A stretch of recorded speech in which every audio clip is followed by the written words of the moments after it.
Please welcome our next presenter, Raman Sandhu from Austin Pets Alive.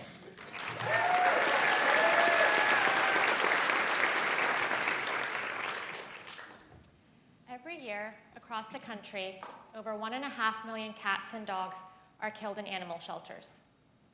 This could be your pet, lost while you're on vacation and killed before you return, or a newborn kitten found on the side of the road whose feedings are too much work for a shelter. Now, imagine a country where communities flourish in their life-saving efforts instead of needlessly killing innocent and vulnerable animals. I'm here to tell you that Austin is the safest city in the country for pets. But at one point, Austin was killing over 13,000 animals a year. Now, however, Austin has an unprecedented save rate of nearly 98%, while Austin Pets Alive has adopted and rescued out over 65,000 cats and dogs in the past decade. Now, as a national thought leader, we share our life-saving solutions with organizations across the country every day. And we're asking you today to help us scale our work and our impact. To fund our scaling nationally, we have been piloting 2 thrift store locations right here in Austin, and the results have exceeded our wildest dreams. In just 2 years, our 2 stores have contributed over $450,000 in net profits back to Austin Pets Alive each year. Now, to fund our national programming, we plan on opening up a 3rd thrift store right here in Austin and are asking you today to help fund the one-time $72,300 in startup costs for our next thrift store. With these startup costs covered, our thrift store will hit profitability within the first 6 months, and the cash flow will then allow us to self-fund future stores, national thought leadership, and national program expansion. Based on historicals, a single store will contribute $150,000 in net profits during the first 12 months and $225,000 in the second year. We know this will work. We currently have 2 profitable thrift stores right here in Austin that help fund operations for Austin Pets Alive. We opened these thrift stores because we realized that we needed more growth and more stability in funding than we were likely to get through traditional fundraising. We also realized that there is demand and market room for growth for more thrift stores in Austin. Every day, more and more people are moving here. And with our current 2 thrift stores, we receive so much in donated inventory that we are struggling with capacity with just 2 stores.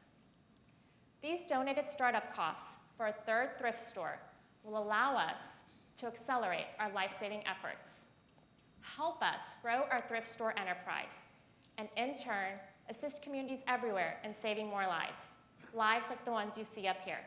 Thank you.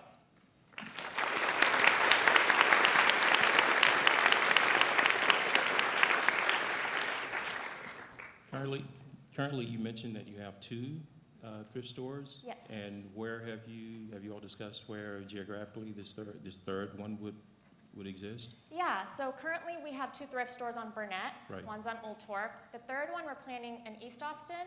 We're also considering North Austin.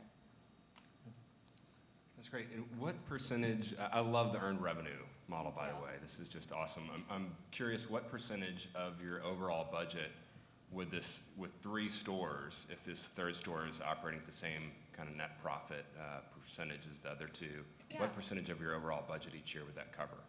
Yeah, that's a great question. So I can tell you with our current 2 stores, it's covering about 10% of our overall budget. And so with the 3rd store, it will definitely help cover a lot more than that.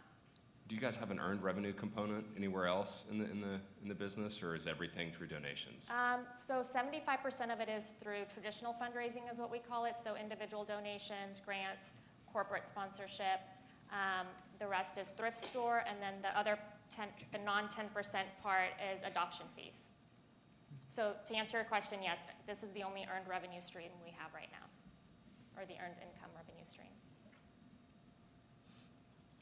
I know that your model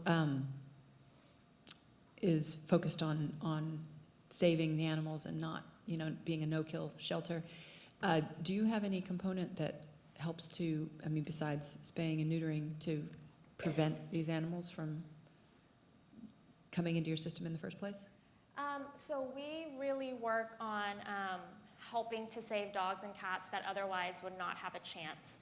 So we offer a lot of different life-saving solutions to help get these pets adopted out.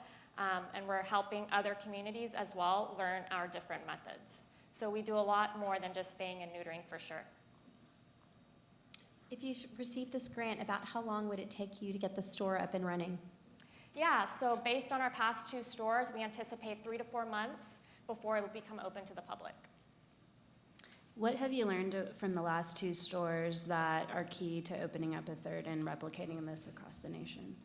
Yeah, so we've learned a lot with these 2 stores. We currently have 2 full-time managers and 2 part-time associates. The rest is run by volunteers. So we've learned that we need to put into place some really good SOPs, as well as hire an additional manager to help with an additional store and additional part-time person as well. But yeah, does that answer your question? Great. Thank you, Raman.